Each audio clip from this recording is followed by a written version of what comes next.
I'm going to indulge my two passions. My two passions are cancer research and Gilbert and Sullivan. Now,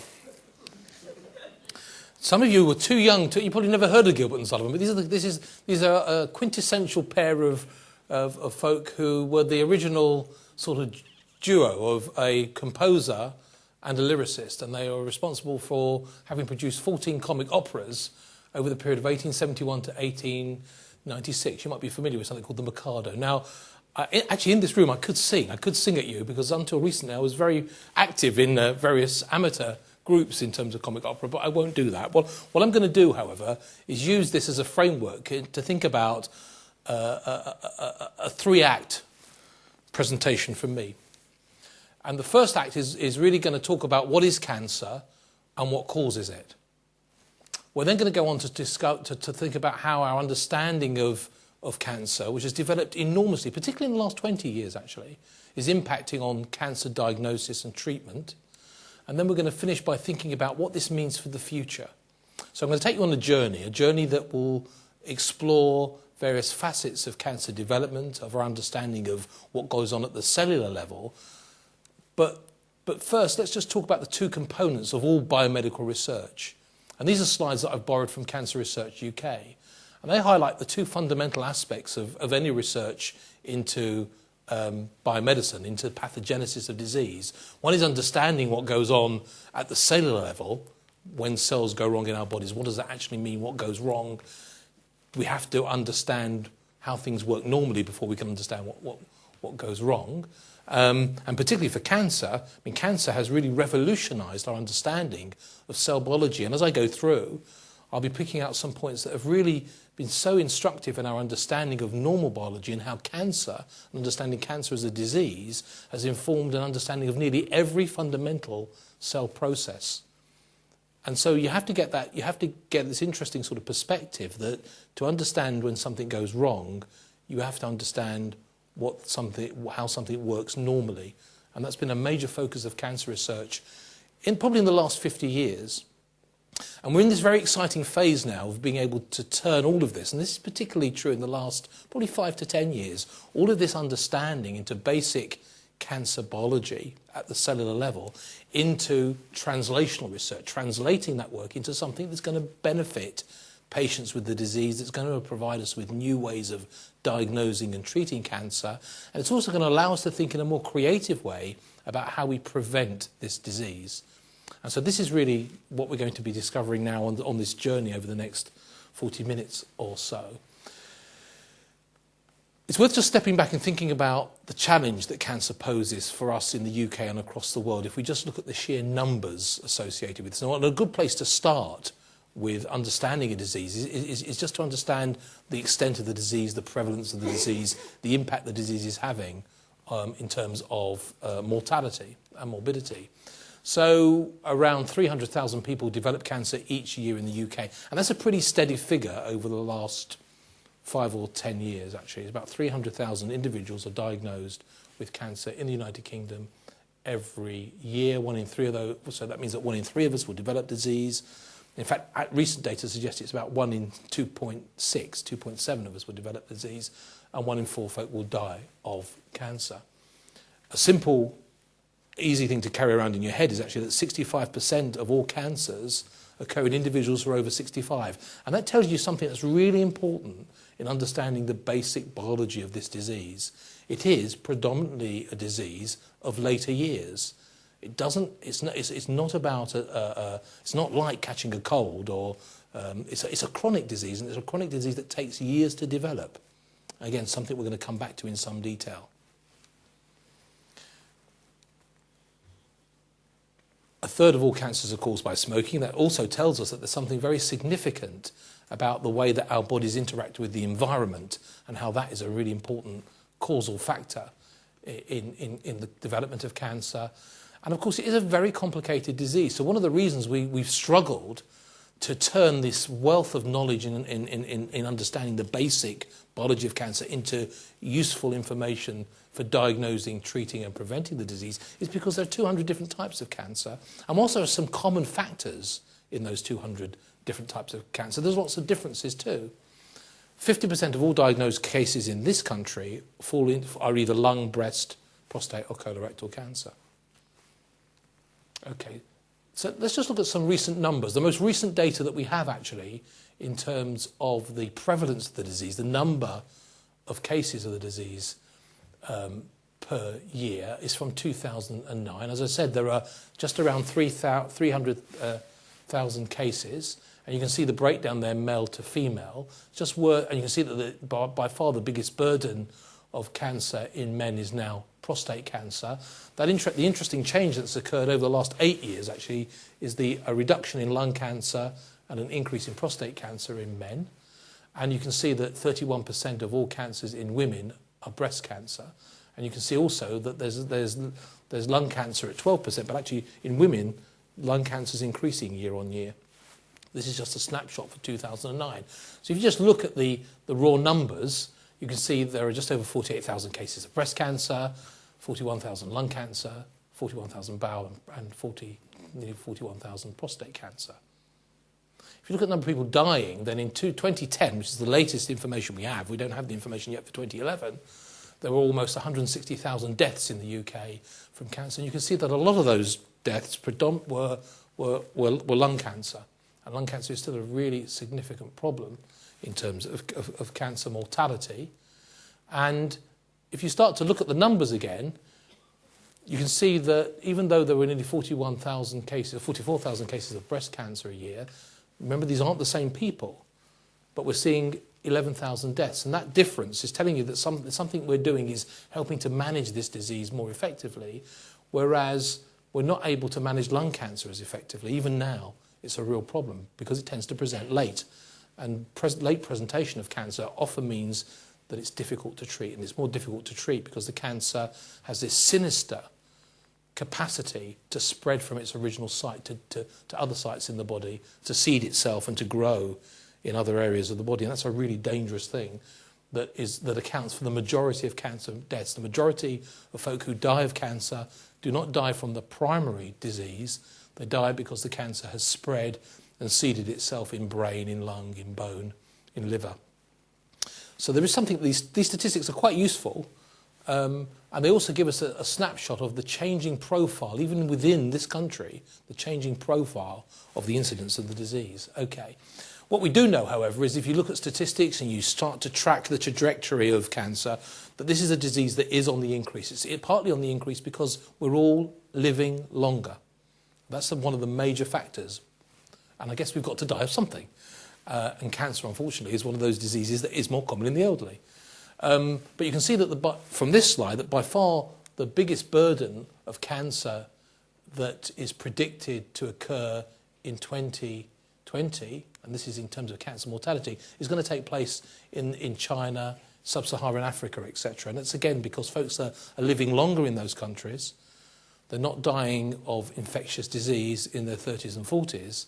They're also exposed to various agents in their environment which are carcinogenic and which we're going to talk about very shortly. So there is something, I think there is a responsibility we have in the developed world as we've learnt more about cancer, as we're developing new approaches to cancer diagnosis and cancer therapy, to think about folks in other parts of the world and how some of the developments that we are using now to manage the disease need to be considered in the context of folks in countries where there is an increasing burden of cancer, but they don't have a very well-developed healthcare system. Okay, so what is cancer and what causes cancer?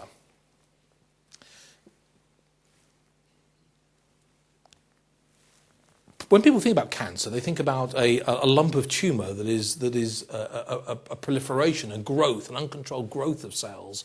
One of the most crucial things that we've learned in the last 20 years about cancer is it's a disease that's just as much about cells surviving when they should die as it is about cells growing when they shouldn't grow. So there's two very important components to cancer. There's uncontrolled growth.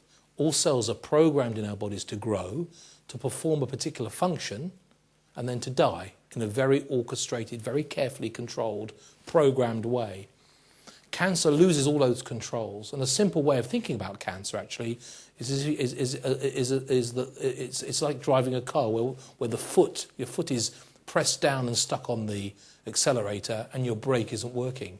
And the brake is the thing that is very important in terms of survival. All cells in our bodies are programmed to live, to differentiate, to perform a function and then die. That survival is disrupted in cancer. That's a very important lesson that we've learned over the last few years. We've also learned that cancer doesn't just occur instantaneously. It takes years to develop, and that there are stages in that development that can be interrupted or interfered with to stop the full development of cancer. So there are early stages in the full development of the disease that we can identify and that we can manage. And there are two interesting quotes here that I've taken from two Nobel Prize winners. Peyton Rous was a very interesting guy. In 1911, 1912, he discovered a virus associated with cancer in chickens, and no one believed him. And it wasn't until 1966, when a human virus associated with cancer was identified, that he was awarded the Nobel Prize as a very old man. But what's interesting about his quote is the way that he talks about tumours as flesh of his own flesh. And this is a very important point, because, of course, cancer develops within us. It isn't foreign. It's a product of our own cells. And more importantly, it's a product of our own DNA, our own cellular DNA that has gone wrong in some way. And therefore, when you start to think about cancer, perhaps you need to think about it in a more individualised way than we have in the past. Because our DNA is individual to each of us. And even though two individuals might unfortunately develop colorectal cancer, because that disease has occurred as a consequence of changes in your DNA, why should you assume that those two forms of colorectal cancer are identical? Because they originate from your own DNA, which is unique to you. And again, that's a point we're going to come back to. So that's one important insight that Peyton Rous had in 1966 when he was about 90 years of age. Mike Bishop got the Nobel Prize a bit later for discovering oncogenes. And an important point here is the fact that it's wrong to think about cancer as something that is an autonomous growth within our bodies that just grows and then spreads. It interferes with the environment in which it finds itself. And that, understanding that in more detail, has led to some very exciting opportunities to intervene. Cancer cells, as they spread, do this very interesting thing of creating their own blood supply. The cancer cells throw out factors that tell the body, I'm a new organ, you need to provide me with blood vessels. And blood vessels grow in and around cancer cells. There are very sophisticated ways of interfering with that process. It's wrong to think, therefore, that cancer is an autonomous disease. It's much more complicated than that. Okay, so one way of thinking about cancer is it's the lottery that you never want to win. It's different mutations occurring over a lifetime in a single cell that takes that cell from a normal cell through several changes to a fully formed tumour cell. But at every stage here, every stage requires additional mutations, and it's not inevitable that you're going to win this horrible lottery that you don't want to win, where you've got all the mutations together that give you a tumour cell. So that's a linear model around accumulated multiple mutations. In fact, the way to really understand cancer is to think about it as a process of Darwinian evolution, of selection and survival of the fittest cell. And this summarises all our current understanding, actually, of what cancers are about. An initiation mutation occurs in DNA in a cell that gives that cell an imperceptible survival advantage. You can't see it. We don't even know that we've got it. In fact, many of us in the audience, certainly those of us who are probably over 35 or so, will have a number of cells that have already undergone this initiating mutation. It doesn't mean that you're inevitably going to get cancer. But these cells act as a focus, and a second mutation can occur randomly. If that mutation occurs in the same cell, that cell is given another growth or survival advantage. And again, exposure to another carcinogen, and something else in our environment might give a third mutation that will occur randomly. If it occurs in that cell, which is already carrying two mutations, so those three mutations working together will significantly drive proliferation and survival of the cell, and so it goes on. And when we study the disease and we look at it from the perspective of age, you can see here, the age-related incidence of the disease increases rapidly. I said this before, that if you look, you can see a significant increase as you get older, and that's because you've accumulated more mutations. It's as simple as that. And in fact, if you take this type of data and reduce it to a logarithmic scale, you can use this to actually calculate the number of core driver mutations that are responsible for cancer development. And they are 5 or 6. Certainly for colorectal cancer, there are 5 or 6 key mutations that need to take place over a lifetime in a single cell for cancer to develop. Okay. There are many different cells in our bodies, and they reflect the fact that there are many different cancer types. So our body contains over 50 million cells. There are over 200 different types of cell, and there are over 200 different types of cancer. Every cell in our body has the potential to develop cancer. This is a disease that can arise in many different tissues. In nearly every tissue in our body, it can give rise to cancer. And when you think about it, and you think that this is a disease it's about proliferation, it's about cell growth, it's about survival of cells that shouldn't survive, it's quite a surprise that cancer doesn't happen more often. Because in the past 6 seconds, we have all in this room made 70,000 new lymphocytes in our bodies, new white blood cells.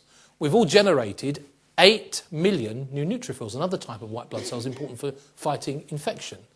We've also generated 30 million new red blood cells in each of us in the last 6 seconds.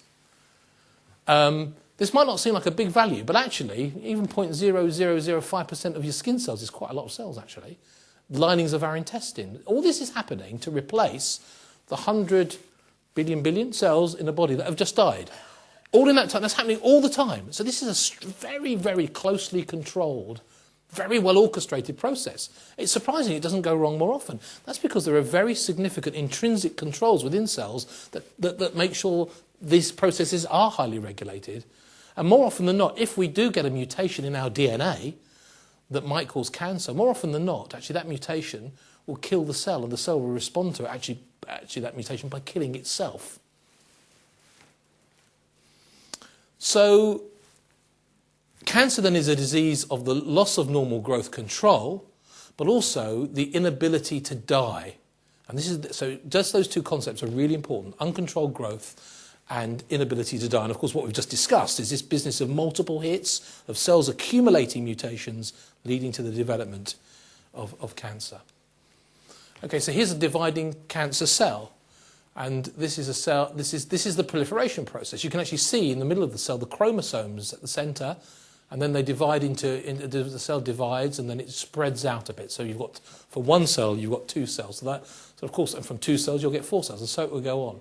So that's the process of proliferation that is controlled by, normal proliferation is controlled in all our cells by the genes that are also can go wrong in cancer, the so-called oncogenes. These are not just there to cause cancer, they're there to control normal growth.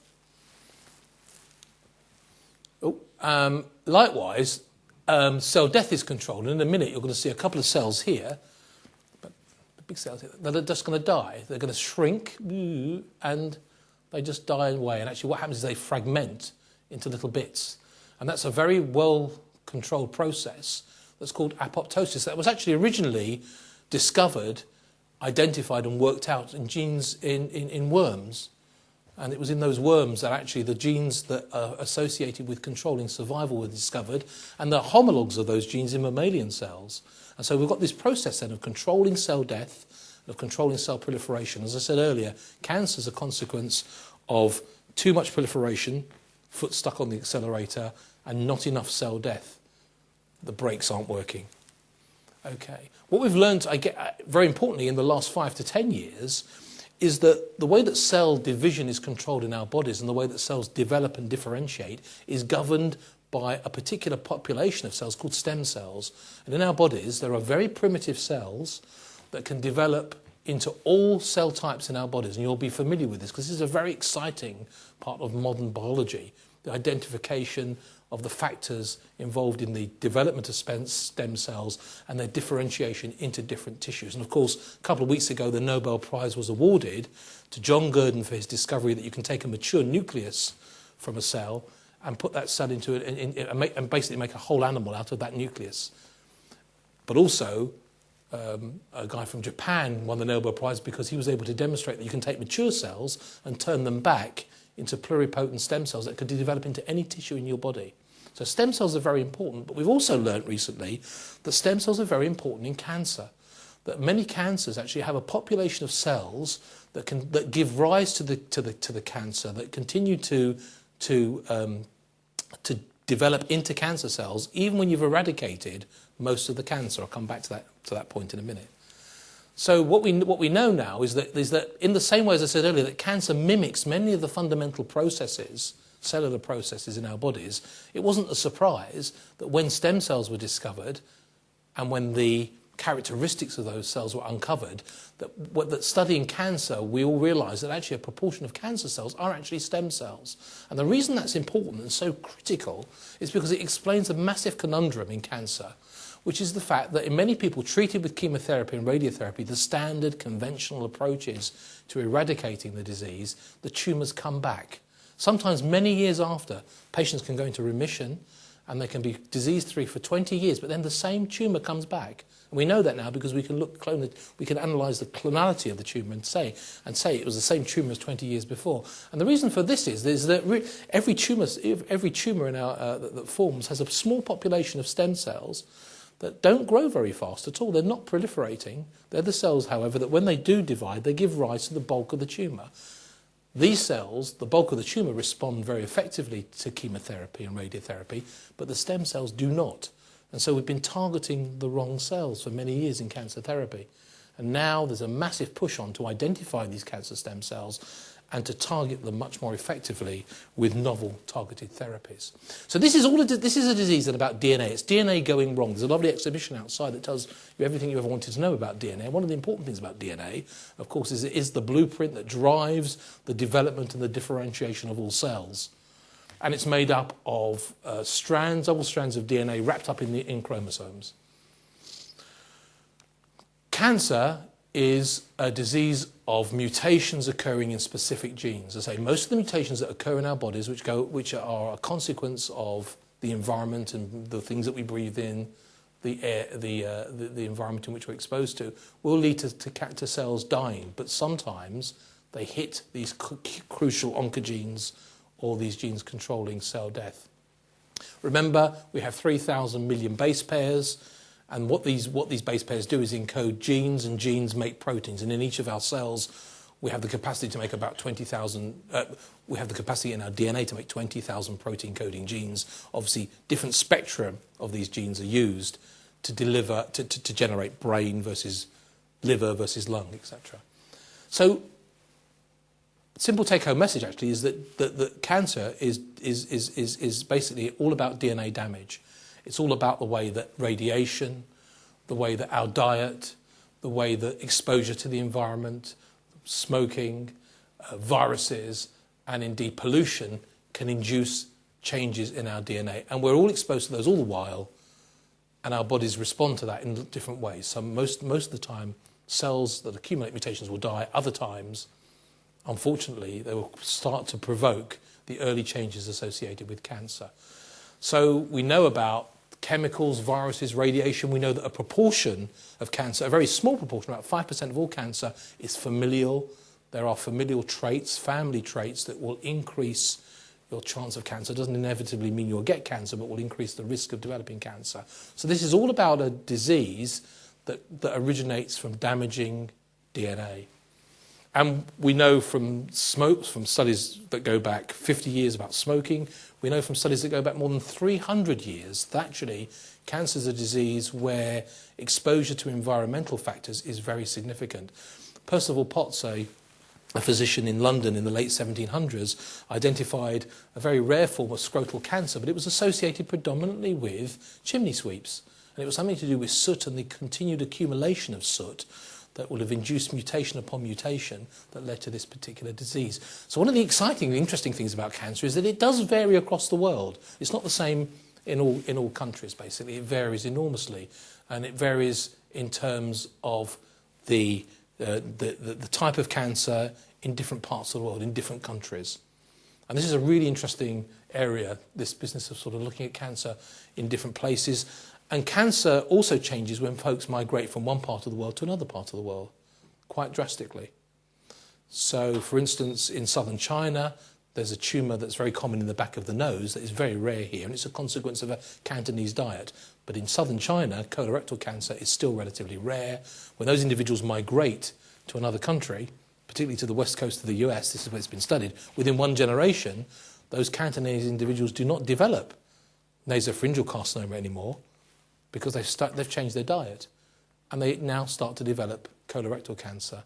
And the prevalence of colorectal cancer increases and becomes the same as the country in which they have migrated. So that takes generations, but it tells you how powerful the environmental factors and diet is in driving this disease.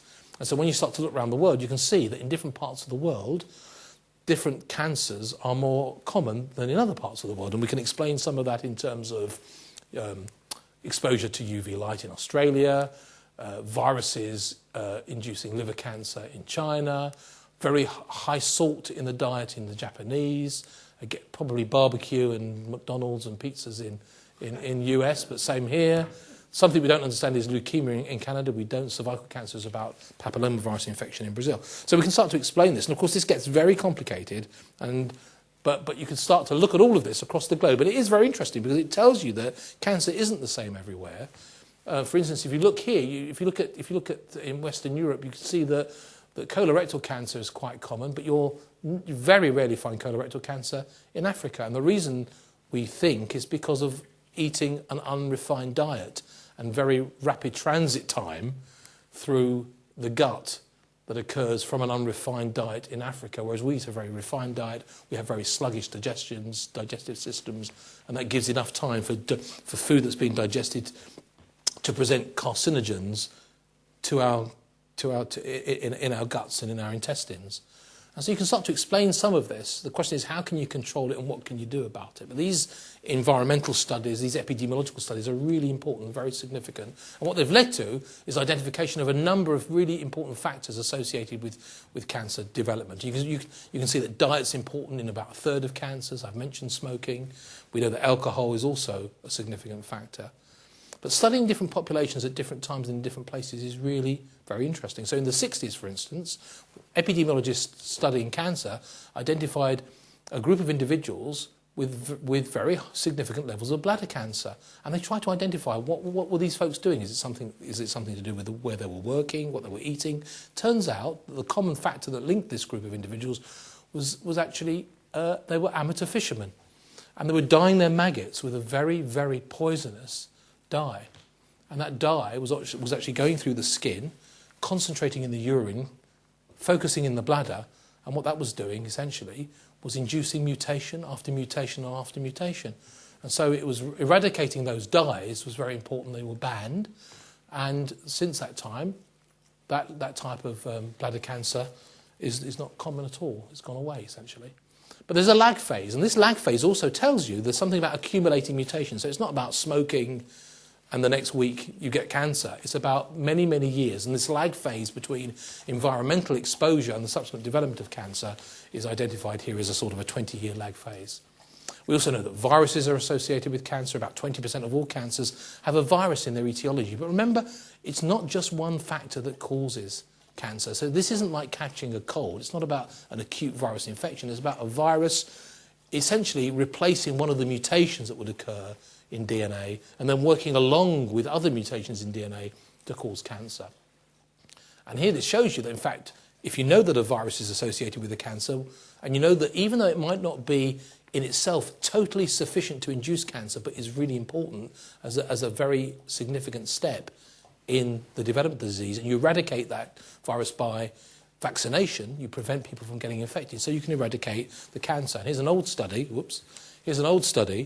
from Taiwan, where hepatitis B virus infection at birth used to lead to liver cancer in children, something that's really rare in other parts of the world. And before they were vaccinating children at birth, you could see that the incidence of liver cancer was 82 cases per 100,000 in this group of 6 to 9-year-olds. But after vaccination program, it fell to 3. So you can see that vaccination can prevent cancer, and of course that's the basis for the vaccine against papillomavirus. Human papillomavirus is very closely associated with the development of cervical cancer. in this country and in other countries now, we have a program of vaccinating young girls before they are exposed to the virus, which is sexually transmitted. So young girls who are 12 or 13 get 3 doses of a vaccine which will prevent them from developing cervical cancer.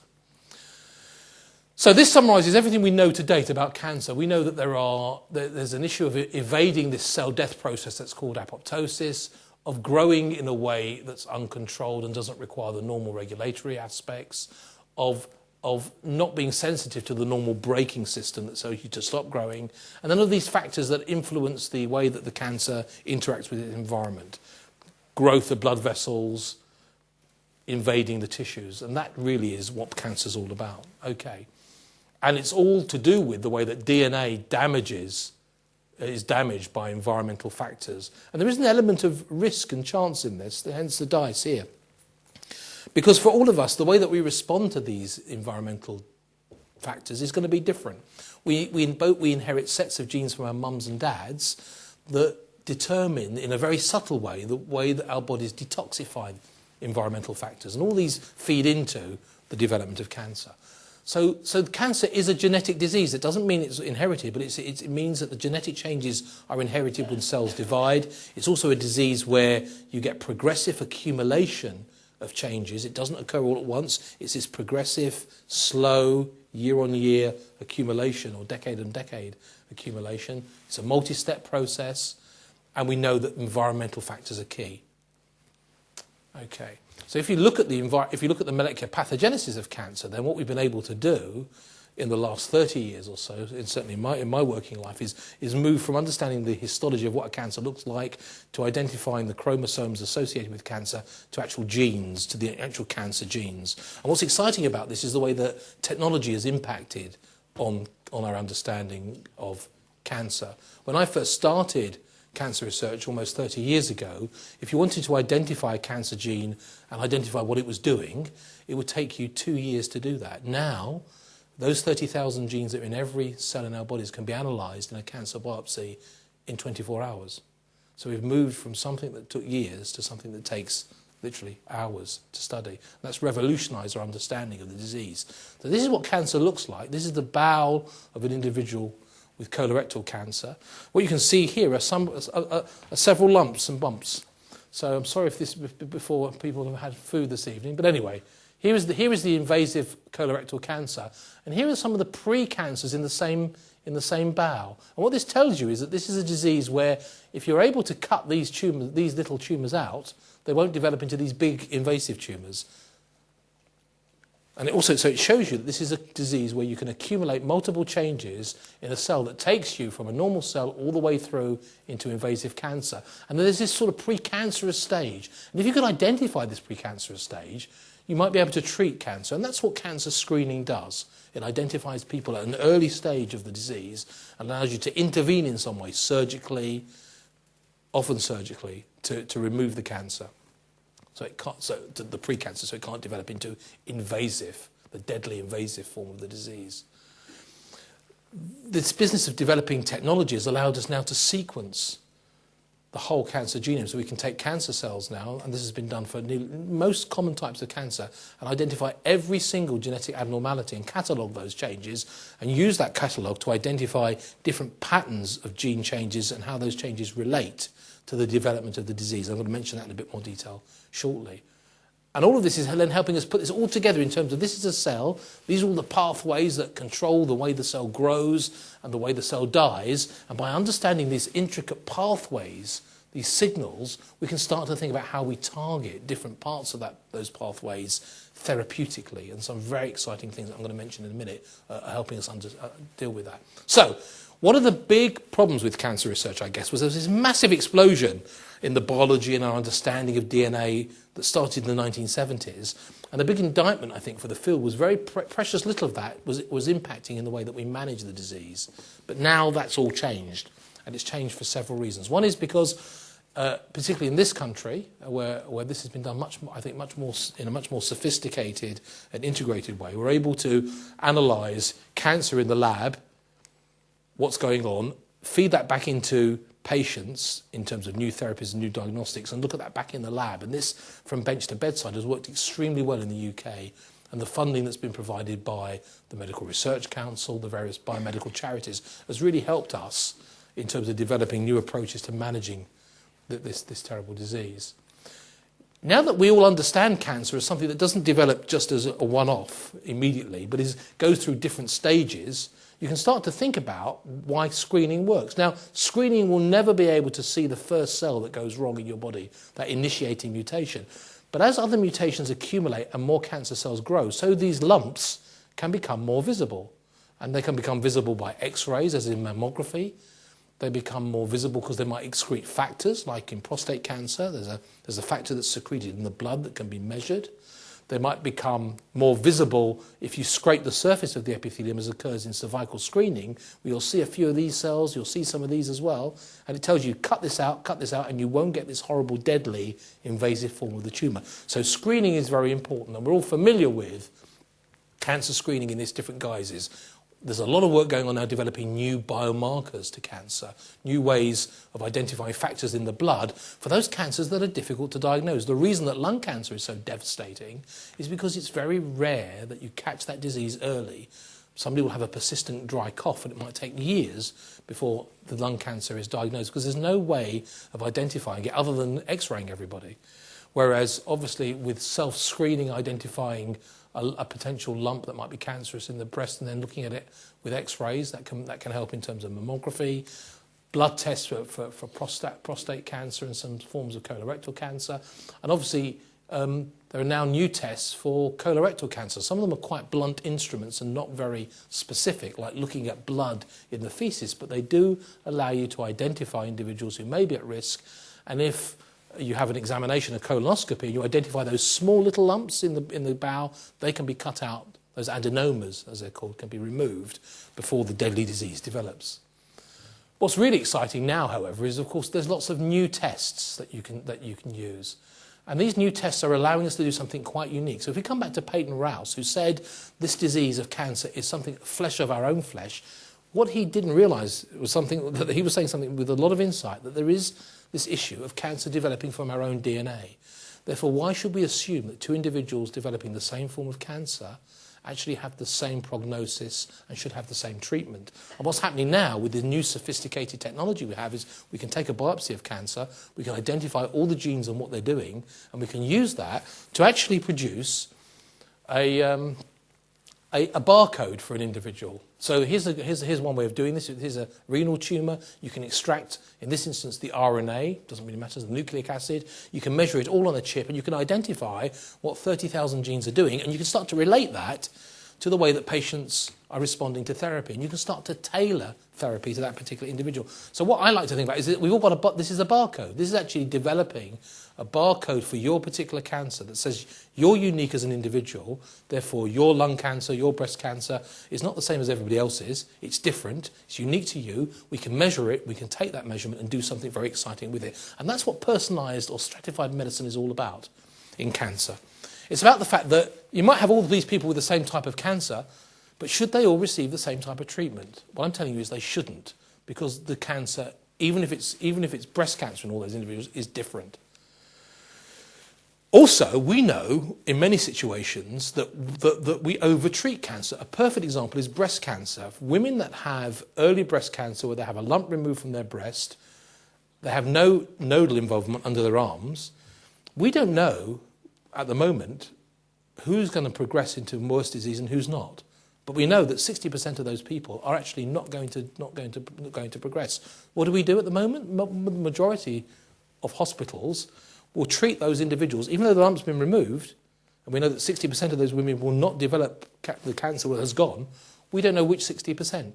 So everybody's treated with chemotherapy when they don't need it. 60% of individuals receive combined chemotherapy, what's called adjuvant chemotherapy, when they don't need it.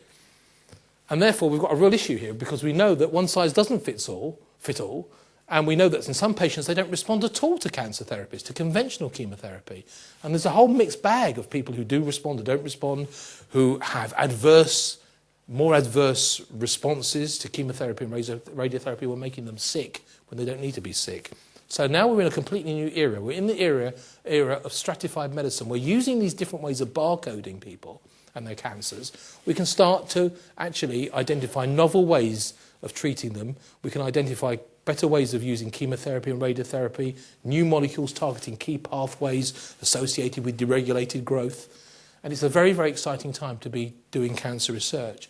Here's an example then of taking this barcode, if you like, of different genes and what the genes are doing. This is just looking at the levels of the way that genes are switched on and switched off. And then you can actually see here in the context, again, of breast cancer progression, that you have people with a good barcode and a bad barcode, or what's referred to here as a good signature and a bad signature.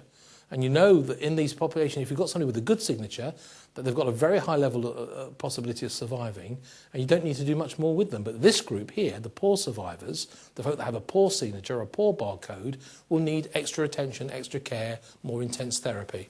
And so this is the era now of individualised or stratified medicine. The NHS get a little bit frightened about it, but actually it's going to save resource, because you won't treat anybody who's not going to respond to therapy.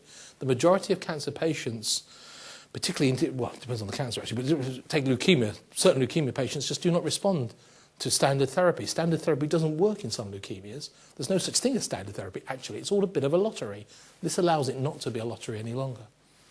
Let me give you that example in a bit more detail, why leukemia is quite interesting. Leukemia is quite interesting because we know so much about it that we can start to target drugs specifically to the changes in the cell. Remember, the biggest single problem with conventional therapy, chemotherapy and radiotherapy, is that they're very blunt instruments, they're not specific. Chemotherapy kills cells, but it kills all rapidly growing cells. That's a drug that's given systemically, and it kills anything that's growing rapidly. So you'll know that most cancer patients receiving chemotherapy are very sick. And they're not sick because of the fact that the tumour cells are dying. They're sick because normal cells are dying. They become immune suppressed, get terrible infections, often die of infections because their immune systems are ablated. Because all those immune cells are turning over and growing so rapidly, as I showed you earlier, that you give a drug that stops cells growing. Those are the cells that can stop growing very quickly. Your hair falls out because hair follicles are dying as well. So there's a lot of collateral damage. Very exciting. But of course, remember, cancer is a very dangerous disease. Because of all this instability in the DNA, it mutates all the time and overcomes sometimes the ability to respond to various drugs. And so in the same way that bacteria become resistant to antibiotics, so cancer becomes resistant sometimes to drugs. And that's what's happened, actually. So there are new now second-line drugs because patients treated with this drug, Gleevec, became resistant. But something very special about this is that we know the shape of this molecule. We know what this molecule looks like, and here is its shape, its structure, and we know exactly where this drug fits, and we know exactly what the mutations are doing to the bits of the protein, and therefore we can design new drugs that fit in and stop the disease coming back. But there's a real issue. Single targeted therapy for cancer is dangerous because the cancer will eventually evolve away from it if you're not careful. So there's an interesting thing here about the way that we treat cancer. There's an interesting paradox, and the paradox is that chemotherapy is very, very carcinogenic. One of the big studies, actually, we're very well known for it in Birmingham, is following young kids who've had, say, Hodgkin's lymphoma and have had combined chemotherapy to treat and cure them, and they're completely cured, but they develop second malignancies in their 30s and 40s because the very drugs that we're using to treat cancer are carcinogenic. Now, of course, it doesn't matter if you're a 40 or 50-year-old because you won't be living 50 or 60 years longer. But if you're a kid, it's really important. So we and others are studying how we might use better, more targeted therapy in children rather than chemotherapy that's actually inducing cancer. Viruses also, as I said earlier, are associated with cancer induction, but actually viruses can be used to treat cancer. And there's a lot of work going on now in terms of gene therapy in cancer, delivering genes to cancer cells, but actually using one particularly interesting facet of a virus, which is its ability to grow and replicate itself. And that's what viruses do. They get into cells, and they use the cell machinery to grow, and they rupture the cell and release themselves, and when we sneeze, we spread that virus to somebody else. Well, actually, there are ways of taking those types of viruses and using them to target cancer. And here's an example of that, where you can take a virus and modify it, put it in a cancer cell, and it replicates and kills that cancer cell. And there's some very interesting stuff out there, actually. Here's an example of something which is a bit spooky, actually. There's a very odd virus that is not a common infection in humans, but it is in chickens, called Newcastle disease virus.